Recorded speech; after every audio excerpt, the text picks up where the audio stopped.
Good morning, everyone. This is Keith Walter, and we're back with another edition of our live updates from Fair Oaks Village. Today, we've got Mike Aho with us, and without further ado, I'm going to transfer to him, who's live in the park. Mike, are you there? Hey, thanks, Keith. I'm just going to turn my camera around here and we'll be ready to go. Yeah, I'm here in the clubhouse, and you can see as I'm walking around the common area, the hall area, that we have this paper over the floor. That's because the entire floor has been refinished. It is absolutely gorgeous. And I was able to see it before it dried, and then they covered it. But it is a gorgeous floor. It's really going to add to the feel of this facility. It's going to make the facility feel like a venue that you really want to be involved in, whether it be for a wedding, whether it be for a celebration of life, a community meeting, whatever it's going to be, even classes and activities inside this facility. It looks wonderful. We have a lot of interesting touches we've talked about in the past, but I do want to show some of the finishing touches, primarily the doors today. And I think they're gorgeous doors. It's neat to see this type of decorative piece inside this facility versus a metal door, if you will. This is what we've had in the past. I'll show you one of the doors we've had in the past because we kept some of them. But yeah, these wood doors are just gorgeous for the facility, I believe. Adds a nice touch to it. And then that's the old doors that we've had in the past. And this one will stay. But our main entrance doors and stuff, we really wanted to put that signature to and say, hey, you're entering a facility that is warm, inviting, welcoming, and not institutional. And the same with these doors heading out toward the bathrooms and the hallways and how nice they are, if you will. And then even going into the restrooms, having those things. We're doing a lot of work around here right now. I'm going to just kind of zoom in here a little bit. And you can see our water fill station. It is activated. We're running our water systems throughout the facility to test those. I'll make certain that they're okay to open to the public. So it doesn't sound like a lot of work in here, but there's a lot of infrastructure work that's going on. I'm stepping into the kitchen. This is one of the two commercial kitchens that we'll have for the facility. That's the new sanitizer that's hooked up, has not been tested yet. We're going to come in about a week or so, clean this up, rehook everything, clean it all out, all the refrigerators and the everything, clean those out, and then get them ready for usage once we open. So we want to be ready for the public to use this facility. May not be 100% when we first open because there's a lot of little finishing touches, but we'll continue to ramp through this process as we go and get the important pieces up and running and then bring the other ones online as we go. I'm stepping back outside through the lobby area of the clubhouse, and these are the storage rooms off to the side. And if you get a chance, I'll back up a little bit. Kind of see the front doors here and the windows around the front. Very nice, very welcoming and attractive. Big thing happening right now is we're starting landscaping. And that landscaping is going to go on for the next couple of weeks. And right here in front of me, where all this foliage is, that's our tree nursery right now, a temporary nursery for the trees. But we're keeping them here as we move them around the site and place them in their appropriate location. I meant to get the numbers for the trees that we're putting in, but we're putting in more trees than we took out. And so there'll be a net gain to the property with trees once we finish. Now, of course, those trees aren't fully grown, but if you don't start today, when will they be fully grown? So we want to get those trees going and get them out there.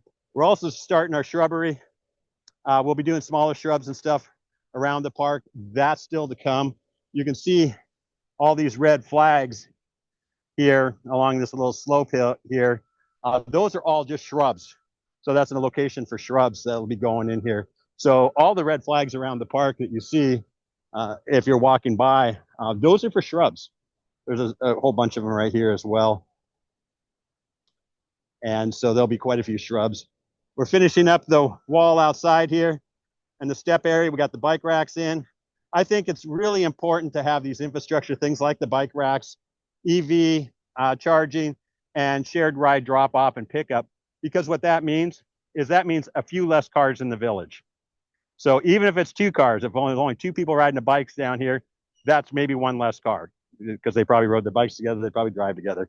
But so inevitably, let's just say we're able to keep out of the village during any event time that we're doing. We're able to keep out 10 cars. That's 10 cars. That's a substantial amount of cars for a minor amount of infrastructure, whether it be a bike rack, Uber, Lyft, drop off, or EV charging. So they're not taking up the general spots. Now, as you can see, I'm standing out here in the park, and this is in front of the band shell. There's the band shell. And we are now laying turf. The board was animate, and I was complete agreement with them that we put turf in instead of hydro seed this. And so we went ahead and found the funds for it, and board approved the expenditure, and we are now laying turf here instead of hydro seeding. It's a great move. It's going to be a marvelous, almost immediate look. It's going to take a wear and tear from people coming out here for concerts in the park and stuff like that, but we'll be able to get it to recover. And so it'll look good, really good for a bit, and then it's going to go under some stress as we use it, and the summer winds down. But it is going to be okay. We're watering it. I don't know the frequency. I talked to them the other day about the frequency of watering. They've said it, but I want to believe it was like every hour for 15 minutes. So they're watering the turf. It's very mushy right now as we walk on it, but it's establishing itself in there. So it's looking good, nice and green. And so if you get a chance, get down and see it, because I think that greenness really makes this area pop. And as we get the rest of it in, it'll be really nice. And again, there's the band shell, and that's where we're going to have our first concert in the park.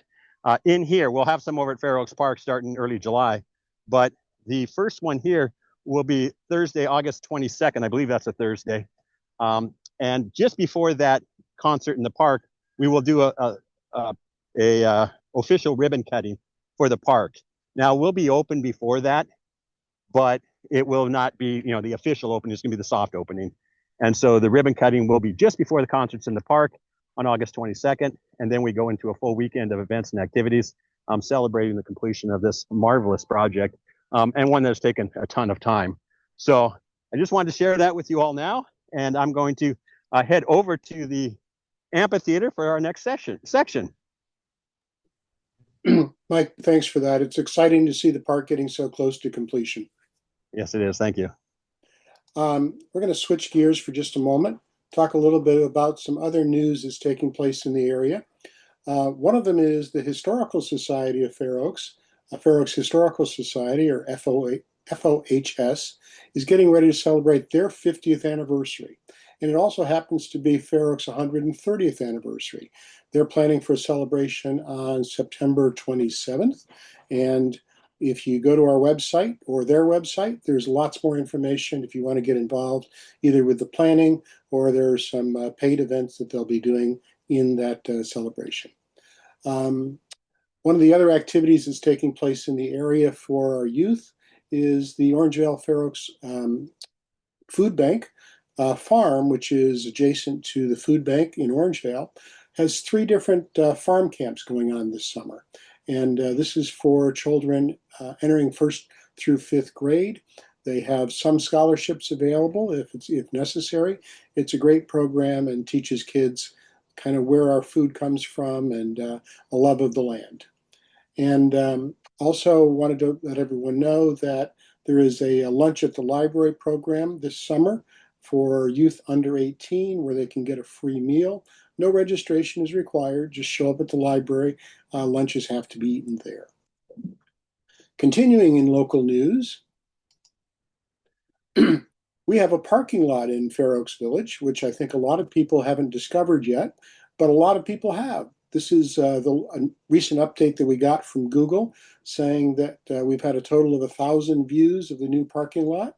If you want to learn more, all you have to do is go to the Fair Oaks Village website, and right up here at the top, what you'll find is this Reserve My Spot, and that's where you'll be able to arrange for parking very near the village. I think someone said it's about 200 steps from the parking lot to the center of the village, less distance than most most commercial parking lots that you'd ever find. So let's see if we can get back to full screen here. A little bit of additional local news. We're in that season where Safe and Sane fireworks are now available for sale through the 4th. And the Sheriff's Department wanted to make sure that you were aware that if you're using illegal fireworks, it's a very expensive proposition. One other thing that you may or may not have heard about is Ladybird Tea House is now open at the Tudors. This is the facility up on the hill as you're coming down Fair Oaks Boulevard. And again, check out our website or search for Ladybird Tea House online for more information. Also up at the Tudors, last week, CBS's news Good Day Sacramento was out for an art show that was taking place up there. So a little bit of great local publicity. Mike, are you ready for sharing a next update on the park? Sounds like maybe I've lost Mike. All right, I'm going to continue and we'll come back when Mike is ready. Some community events. There's a lot going on this summer, and there's Mike. Mike, sorry, Keith. I was just in between getting into facilities and out of facilities, so. All right, I understand. I'm going to switch back to you if that's okay. No problem. Yeah. Hey, so I'm here in the amphitheater right now. I'm actually stepping into the backstage. I'll turn the camera around again, and you kind of see what we've got. You've seen the backstage if you've been around watching for a bit. This is the backstage. It is full of construction material. We're starting to run out of space to get the finishing materials stored around here as we finish up. For an example, out here on the stage itself, we've got a lot of stuff going. We eventually have to put the finishing floor on here, so obviously all this has to clear out of here before we get that done. So it starts kind of being a whack-a-mole, I guess, if you will, for storage. Go move it over here, then move it over there, then move it over here, so we can finish up the project. It is very restricted in terms of size and security where we can put things. We can't just throw things out in the middle of the park and store it there while we finish up the different inside parts of the facility. So anyway, it's just a challenge, but the crew's doing a great job with it. Doing a ton of electrical work in here today.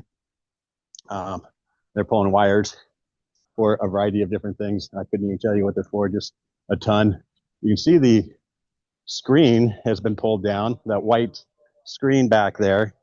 That's the projected screen for like a backdrop for the theater or maybe a show, whatever it is. So it's a really kind of a neat feature for theatrical productions. They're putting on the interior skin, so you can see the silver just above the black there, the interior skin of the hangar doors for the amphitheater. So those are getting finished up. But again, the floor down here has to get its final touch, and we've got to get everything else done out of here so we can do that. So, but it's moving right along. And I wanted to get outside into the seating area. I don't think the seating was done last time we had our update, and the seating is now done. In terms of we still have to do a couple of other inspections, like electrical and stuff, but it's all in. We haven't seen any problems. There's just over 400 seats here. They're all individually numbered with rows and seat numbers. They all have cup holders on them. And so it really is a comfortable seating environment now. It is a reduction in seating count. I think I've told people that before. From the benches. The benches had somewhere in the neighborhood of about 600 capacity based on width of the benches and the average size of space that someone takes up when they sit down. So it was more seating, but it really wasn't good seating to get to that count. It was crowded, and you had bad sight lines as you got further and further to the wings. And that there's still sightline challenges on these outside seats or the front row, of course. But that's like any theater that you're going to have. And I said these will all be lit, so you'll have lighting on them so you can see when you exit, or if we have an evening show.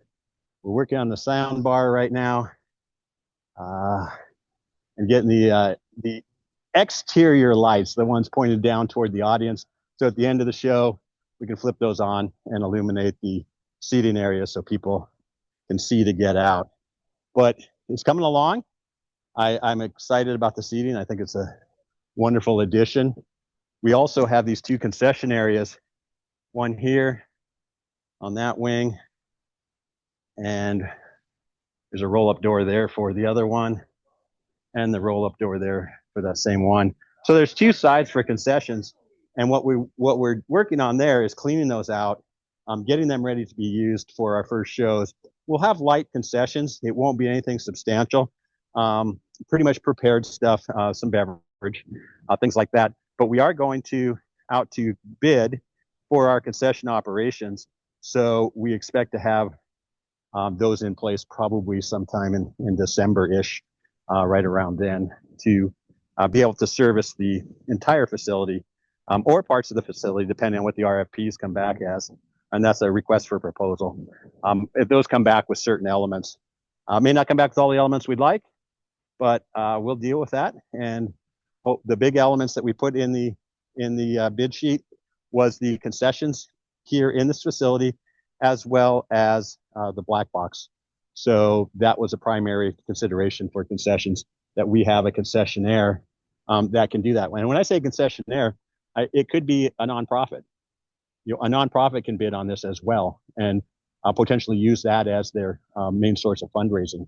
So if they opted to do that, and if they had the background necessary to pull that off, we would consider them for certain on something like this. If it's just a small nonprofit, let's just say, a Boy Scout troop, Girl Scout troop, something like that, that's probably not qualifying them for a full-on concession operation. But if they're probably not, it could be, I don't know for sure. but I just so people know that we need to make certain that we have safety and product and all those other things that are going to be important for this facility, and primarily safety. You have to have food handling skills and the ability to serve the public and make change and all those other kinds of things that it's great when you have a bake sale at the school and as the parents are running it, that's wonderful. But we have to be very careful on the public facility side. We're working on the plaza out here, and this is the entrance, the main entrance to the amphitheater. I'm walking out of the amphitheater through the main entrance right now, and we've got this new plaza area with these cobble framed little short walls, seat walls, and then we have these little plaza areas up here. There'll be a tree right there in that big open space, and then we have the plaza light poles in. So the plaza lights will hang across those poles over the top of this, so illuminated in the evening hours. And this is a great area for after the show, before the show, even when there's no shows going on. It's just a wonderful space kind of right here, looking out over the village.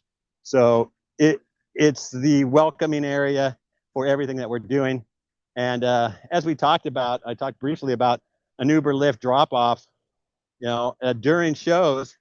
And I still haven't gotten board approval for this, but during shows, I suspect to be able to use these areas right here for an Uber Lyft drop-off zone. So it wouldn't be open to general parking, but it would allow for those rideshare folks, or even people carpooling, to get dropped off, or people who need some, they need a shorter walk, if you will, to be able to get dropped off and go to a show. So that kind of convenience, if we can reduce the car count by a little bit, I'm going to be ecstatic over that, and still have people come to the village. So the least amount of cars that we can encourage to come in and still have people coming to the village, of course, is what we want to do. And so how do we do that? It's just a matter of a variety of different approaches, not one single approach. We've got our site furnishing in. Those are our garbage cans. We also have seating, benches, and we also have tables in, 4 top tables in. The equipment, and I can say this because it's really hard to do. This equipment is not secured to the ground. It allows us to move it around a little bit as long as you have 4 people. So it's not something that someone's going to pick up and put in the back of the truck and take home with them. It's going to take a lot of effort to take it out here, but it allows us to have some flexibility with our spaces, and that's really important as we walk out here on the plaza, on the plaza portion of Village Park. This is the area where we're going to have these light, smaller concerts, different type of vending events, different kind of activities, just say yoga, and whatever we have. there's a question about this area right here in the middle. Is that going to be grass? And the answer is yes, it is. So it's going to be grass. It's not going to be turf. We're going to hydro seed this, but it will start going in here shortly. So, and then these are the 4 top tables I mentioned, 4 seats on them around. There's 2, 3, 4, 5, 6, 7, 8, 9. There's 9 here. So it's 36 people. Or is that right? Yeah, 36. Folks here sitting on these chairs if you fill them up. So it's got a lot of seating, which is a wonderful attribute for it. Anyway, Keith, that's what I've got today. Hey, Mike, out here. I can do another cut if you want, but so I think the question I have for you is, given that area has changed substantially, is the expectation that people are going to be able to, for example, run across the street and buy something to eat and then come over and enjoy that in the park? most definitely. We want to encourage that too. We want that to happen. One of the things we're really pushing hard against is when we do little events, activities in here, not to have a food truck. We don't want that. But there may be times when that does happen. Don't get me wrong, when it's just, it makes some sense. But 90+% of the time, I'm certain that we will not use food trucks because we want people to go to the village and then come over here or even stay where they're at and enjoy the village as what it's meant to be enjoyed as, and not a food truck stop. And Mike, do I recall correctly that there's now a stage on that side? And is there a policy around who can use the stage or what it's for? Oh, no, there's a stage here. Yeah, let me get up here. This is the stage I'm walking toward. You see that arch there just in front of me. That is the stage. That's the backdrop of the stage. That's where the Christmas tree's going this December, right up there on that stage. We'll have Christmas in the village here. I can just see it now, with maybe movies inside the black box, Christmas with Santa or breakfast with Santa in the clubhouse, vendor events out here, all kinds of music going up on the stage here.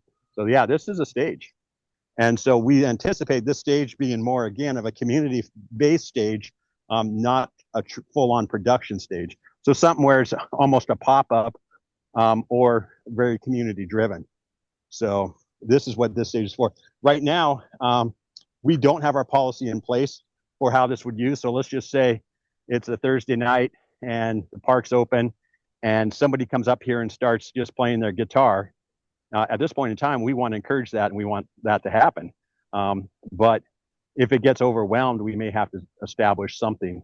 If someone comes up here with I don't know what it would be, but just something that may be a little less entertaining, if you will.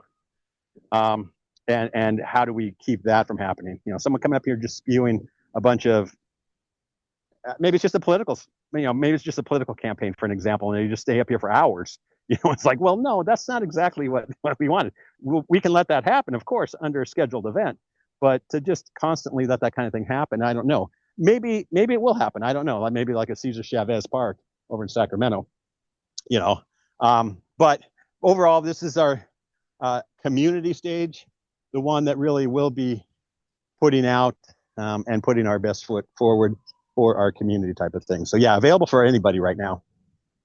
Great, thank you. Appreciate that, Mike. I'm going to switch back to the screen here for just a moment. And the first thing I'm going to pop up, because I think a lot of people are unaware of this, is we actually have a community calendar that tries to integrate all of the activities that are happening in and around the village. And a lot of people believe that while the construction's been taking place, the village has gone kind of quiet. But if you just look at the beginning of this month, it's pretty obvious that there's a lot still going on. Today, as an example, we've got this live update. We've got the FOVAC board meeting this evening. We've got the CPAC meeting that's taking place this evening. Tomorrow, the Food Truck Mania is taking place over in the Fair Oaks Park. Unity Run is taking place. And one of the items that I wanted to highlight that we've added recently is Guys and Dolls, which is a stage right production, is taking place over at Meristem. Not in the village per se, but certainly in our community and something that village residents may want to consider taking advantage of. So resuming with kind of our presentation for just a moment, I'll highlight just a few of the things that are on that calendar. Please feel free to go to the calendar and look at any of them in more detail. If you don't know this, if you click on any of the events, there's usually a link there for buying tickets or for more information. One of the items that I want to highlight as a Rotarian is Rotary begins its 80th year in Fair Oaks on this next Monday, the 7th. They'll be out at the VFW until the clubhouse is ready, at which point they'll be returning to the village. And people who are interested in learning more can certainly contact me or any of the other Rotarians. Open mic is back next week at the deli. That's one of the events that I think may migrate over to that stage that Mike was just talking about. But for right now, it continues to happen. And if you haven't been there, we've got some great local musicians, and they show up the second Tuesday of every month for some music, and some of us imbibe while we're listening. Concerts in the Park return next week. That'll be starting out, as Mike pointed out, in Fair Oaks Park at the corner of Fair Oaks Boulevard and Madison, starting at 7 p.m. Obviously, we hope that everyone will turn out for that, and we look forward to its return to the village.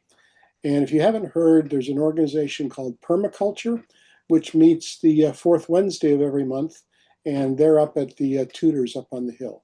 And again, the link for all of that is on the calendar below. I'd be remiss if I didn't point out that the seventh annual Fair Oaks Village Barbecue is coming up. It'll take place on Saturday, July 26th. Tickets are on sale now. If you haven't been, this is a great event and a great value. It's all you can eat brisket and chicken and pulled pork. It's all homemade, wonderful sides. There's live music. There's auctions and raffles. It's just a great time and a great opportunity to meet your neighbors. And it is the biggest fundraiser of the year for FOVEC, which allows us to do events like this and to, of course, bring you things like the parking lot. Because all of these are volunteer activities, we're always looking for people to help out. There's two activities coming up that specifically I want to talk about. FOFLA, which is one of the organizations that helps sponsors concerts in the park, is going to be returning again this year to sell ice cream at the concerts. And we're always looking for volunteers to help us scoop and sell ice cream. So if you're interested in that, reach out. There's a link on the website. And or if not, you can always reach me. I'm not hard to find. And FOVEC is looking for volunteers to help with the barbecue. Everything from pre-sales, pre-event setup to food service. And as I said before, proceeds support things like the parking lot and other infrastructure projects that FOVEC does for the village.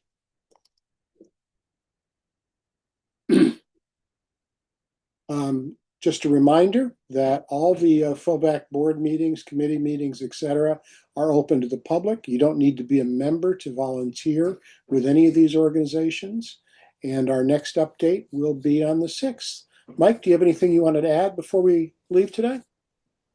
Keith, thank you. I just wanted to kind of point out, I know I showed this before, but I'm standing up here just as we wrap up, the actual grass seating area or blanket seating area that I hope we're going to be able to establish here in the amphitheater. So, if you got a family of 4 or something, you don't want to buy a ticket, you can pay the blanket fee, and maybe it's we don't have it established, let's say $10. You throw your blanket on the ground here, and you're able to enjoy the show from up here in the grass and the shade. And so it's kind of an open seated type of area. We hope it should be kind of a fun, interesting thing. Anyway, I just wanted to show that before I cut out. And Keith, that's all I really had. But opening date. Let me just share that. I talked a little bit about that kind of roundabout, but right now we're still targeting early August. Everything's holding up for that date. It's the 3rd month we've held up for that date with the construction and stuff.